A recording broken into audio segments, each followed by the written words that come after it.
FIRE 年輕退休不是夢，你有冇諗過40歲就退休，自由揀自己嘅生活？呢個就係 FIRE 財務獨立、提早退休運動嘅核心理念。提早退休嘅關鍵就係極致儲蓄加高效投資。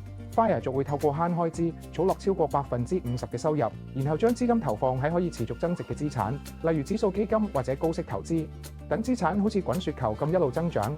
以比較常用嘅投資工具為例，儲蓄險可以做風險管理，同時又可以令資金長期穩定增長。年金就可以確保退休之後有被動收入。基金同股票就可以按風險承受能力靈活配置，捉住市場機會，提高回報。根據4% 法則，當你嘅累積資產達到全年開支嘅25倍，就可以產生穩定現金流，真正實現財務自由。退休並唔等於唔做嘢，而係俾你有選擇權去做自己真正中意嘅事。你都想做 FIRE 一族嗎？歡迎隨時交流，了解更多實現財務自由嘅工具同方法。